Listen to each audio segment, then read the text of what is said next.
이번 시간에는 우리 테이블 완성 작업하는 순서에 대해서 같이 한번 살펴보도록 하겠습니다. 우리가 테이블을 이제 완성시킬 때 그때 작업하는 순서요. 맨 처음에 이제 우리가 작업할 테이블을 먼저 선택을 해요. 선택을 하고 나서 그 테이블을 우리가 디자인 보기로 열어주면 됩니다. 열게 되면 이제 그게 디자인 보기로 쭉 뜨는데 거기서 이제 우리가 속성을 이제 어떤 특정 필드에 대해서 이제 설정할 거 아니에요. 그래서 속성을 설정할 그 필드, 그 해당 필드를 우리가 선택을 해주고 그리고 그 필드의 속성창에서 우리 일반이라는 탭이 있어요. 그 일반 탭에서 해당 속성을 찾아서 우리가 설정 값을 이제 입력만 해주면 됩니다. 자, 그러면 액세스를 열어서 한번 보자고요.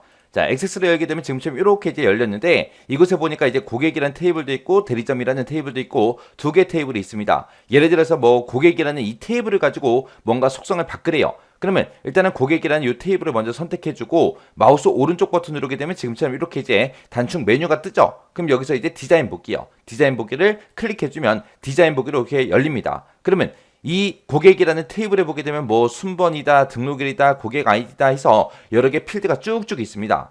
그럼 이 중에서 만약에 내가 고객 아이디라는 이 필드를 만약에 뭔가 설정을 변경하고 싶어요. 그럼 고객 아이디라는 필드, 이 필드를 먼저 선택을 하고 아래쪽에 보게 되면 이제 필드 속성하고 필드 속성창이 이렇게 짜잔하고 떴잖아요. 뜨면 이곳에 보게 되면 이제 일반이라는 탭도 있고 조회라는 탭이 있습니다. 우리가 속성을 설정할 때는 전부 다 이 일반이라는 탭에서 우리가 해주면 돼요. 이곳에 보게 되면 이제 필드 크기부터 시작해서 형식이다, 입력 마스크다, 캡션이다 해서 여러 가지가 쭉쭉 있습니다. 그러면 이곳에서 이제 문제 시킨 대로 어떤 특정 속성을 우리가 이제 설정해 주면 되는 거예요. 그래서 맨 처음에 이제 작업할 테이블을 우리가 어떻게 한다? 디자인 보기로 열더라. 그 다음에 이제 우리가 속성을 설정할 그 필드, 해당 필드를 먼저 선택을 하더라. 선택을 하고 그 다음에 우리가 필드 속성 그 창에서 일반이라는 탭에서 해당 속성의 설정 값을 이제 입력하면 되더라. 그렇게 해서 우리가 테이블 완성할 때 그 작업 순서가 이렇게 됩니다. 자, 이 테이블 완성 문제는 우리 문제상에서 이제 주어진 그 테이블이 있을 거 아니에요. 그 테이블을 지시사항대로 속성을 이제 설정을 하거나 특정 기능을 수행해서 완성하는 그런 작업을 보고 우리가 테이블 완성이라고 합니다. 여기서는 이제 4점짜리 5문제, 그리고 5점짜리 1문제가 그렇게 이제 출제가 돼요.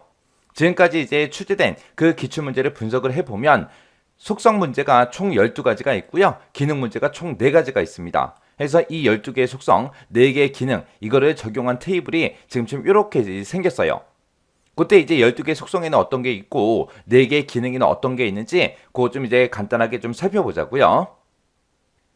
자, 이게 보게 되면 이제 동그라미 1번부터 시작해서 동그라미 16번까지 그렇게 이제 전부 다 번호를 다 매겨놨어요. 자, 1번부터 시작해서 우리 12번까지, 1번부터 시작해서 우리 12번까지가 우리 속성 지정하는 그런 문제고요. 그 다음에 이제 13번, 14번, 그 다음에 우리 15번, 16번. 이렇게 이제 4가지가 이제 특정 기능을 이제 수행하게끔 그렇게 이제 만들어주는 문제요. 그래서 동그라미 1번부터 시작해서 하나씩 보자고요. 동그라미 1번 필드다. 그러면 이제 등록일이 지금 동그라미 1번에 붙어 있죠. 이 등록일에는 날짜가 들어있는데 그 날짜를 특정 형식으로 그렇게 이제 표시해라. 그런 문제예요. 그 다음에 이제 두 번째 이제 속성이 이제 기본값 설정하는 건데 예를 들어서 여기다가 이제 등록일하고 날짜를 이제 입력할 거 아니에요. 그때 이 날짜, 우리가 새로운 항목을 이제 입력할 때 이 자리에 기본적으로 현재 컴퓨터에 오늘 날짜가 그렇게 입력되게 설정해라. 그런 문제가 주로 나옵니다. 그 다음에 이제 동그라미 3번이요. 여기 보게 되면 이제 IMU 모드라고 돼 있죠.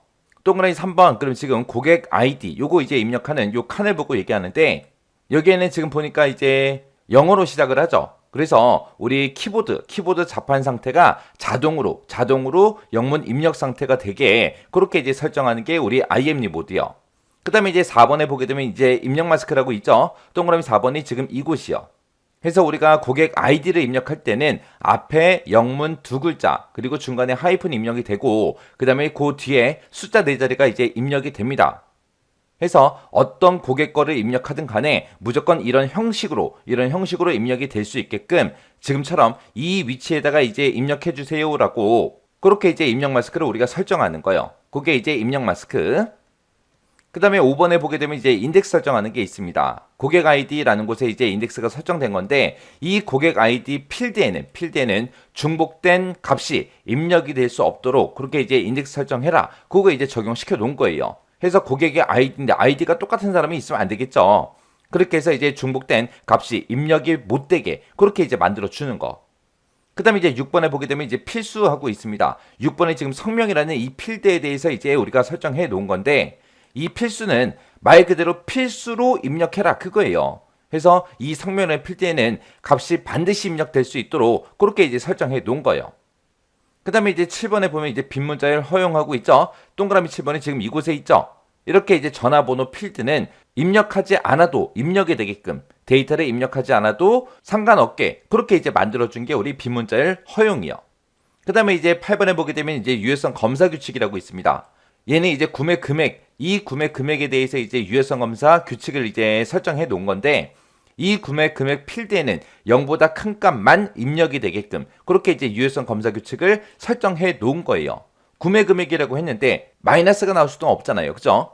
해서 0보다 큰 값만 그렇게 입력이 되게끔 해서 특정 필드의 값을 제한할 때 쓰는 게 우리 유효성 검사 규칙이요.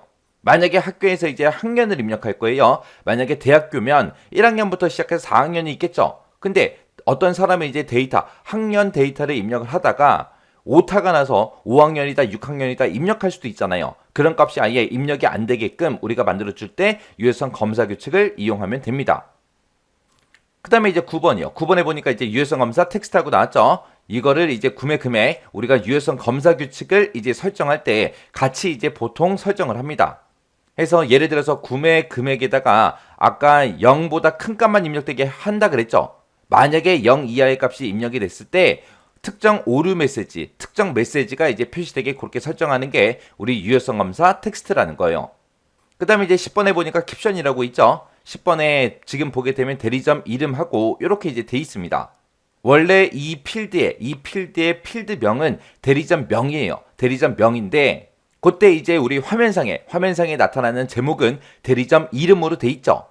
그렇게 우리가 필드명을 바꾸지 않고 화면상에 보이는 그 이름을 내가 바꾸고 싶을 때 우리가 캡션을 설정해 주면 돼요. 그러면 필드명은 그냥 그대로 있고 내가 다른 이름으로 표시하고 싶을 때 이 캡션을 설정한다. 그렇게 이제 기억하시면 돼요. 그 다음에 11번을 보게 되면 이제 필드 크기라고 돼 있죠. 11번 그러면 이제 지역이라는 이 필드에 대해서 이제 우리가 설정한 건데 얘 크기를 40으로 그렇게 설정해라. 그렇게 해서 각각의 필드들마다 우리가 크기도 지정할 수 있구나. 그렇게 이제 기억하시면 돼요. 그 다음에 12번에 보게 되면 이제 테이블 속성에 정렬 기준을 우리가 지정해 줄 수 있습니다. 해서 지금 여기에 보게 되면 이제 순번이라는 필드에 여기 옆에 보게 되면 삼각형이 붙어 있는데 지금 올라가는 그 화살표가 붙어 있죠. 이곳에 지금 순번이라는 필드를 기준으로 해서 오름차순으로 정렬을 한 겁니다. 그래서 우리가 뭐 고객 아이디를 기준으로 정렬도 시킬 수 있고요. 등록일을 기준으로 해서 우리가 정렬도 시킬 수 있고 이렇게 이제 특정 필드를 기준으로 해서 우리가 정렬을 시키는 문제가 출제된 적이 있습니다. 이렇게 해서 동그라미 12번까지 여기까지가 이제 우리가 테이블에 속성 지정하는 그런 문제예요. 그래서 지금까지 이제 출제된 그 문제들을 분석했을 때 이렇게 12가지 속성이 실제 시험 문제에 이제 출제가 됐었습니다. 그 다음에 이제 기능 설정하는 거예요. 기능 보게 되면 이제 기본 키를 설정해라. 아니면 데이터 형식을 변경해라. 필드를 추가시켜라. 아니면 조회 기능을 설정해라 해서 이렇게 4가지 기능이 시험 문제에 이제 출제가 됐었습니다. 그래서 우리 기본키 설정하는 거는 수만 필드를 기본키로 설정함이라고 돼 있죠. 그래서 지금 여기 여러 개의 필드가 있는데 이 필드들 중에서 순번이라는 이 필드를 우리가 기본키로 그렇게 이제 설정한 그 그림이고요. 그 다음에 14번에 보니까 이제 우리 데이터 형식 변경하고 돼 있죠. 우리 14번이 지금 여기 성별하고 이렇게 이제 체크박스가 이렇게 있습니다. 그래서 여기서는 우리가 체크를 하든 체크를 하지 않든 2가지 값만 우리가 선택을 할 수 있겠죠. 해서 성별 필드에는 true, false 아니면 yes, no 이 두 가지 형태의 데이터만 입력이 되도록 그렇게 해서 우리가 데이터 형식을 변경시킬 수 있습니다. 그 다음에 이제 15번에 보니까 이제 필드 추가하고 나왔죠. 필드 추가해서 원래는 필드가 지금 순번부터 시작해서 대리점 이름까지만 있었는데 여기다가 이제 새로운 필드, 지역이라는 이 새로운 필드를 우리가 추가시킨 겁니다. 그 다음에 이제 16번에 보니까 조회 기능 설정이라고 있죠. 이 조회 기능 설정하는 게 원래는 모든 필드들이 대부분 이제 텍스트 상자 형태로 이제 생겼는데 지금 이 대리점 코드라는 거 있죠. 대리점 코드라는 거 첫 번째 거를 딱 선택하게 되면 지금처럼 이렇게 이제 삼각형이 붙어요. 그럼 얘를 찍어 보게 되면 얘는 지금처럼 이렇게 이제 나타나게 우리가 콤보 상자 형태로 나타나게 그렇게 이제 만들어 준 거예요.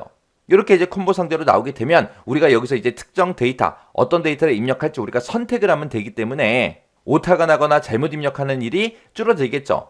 그래서 이 조회 기능 설정하는 문제에서 우리가 콤보 상자 형태로 우리가 대리점 명하고 월 평균 매출액이 이 콤보 상자 형태로 이렇게 이제 나타나게 설정한 겁니다.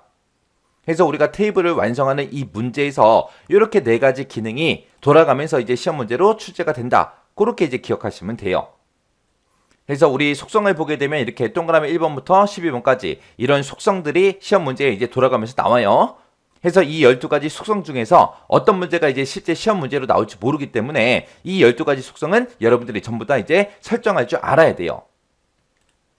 그리고 기능 설정하는 것도 지금처럼 이렇게 이제 네 가지 기능이 이제 시험 문제 나오는데 이 네 가지 중에서 어떤 게 시험 문제로 실제로 나올지 모르잖아요. 모르기 때문에 이 네 가지 기능도 여러분들이 전부 다 설정할 줄 알아야 됩니다. 그래서 우리 이 12가지의 속성과 이 네 가지의 기능은 전부 다 알아야 된다. 그렇게 이제 기억하시면 돼요. 이런 것들을 설정하는 문제가 우리 테이블 완성하는 이 문제에서 이제 시험 문제로 출제가 됩니다.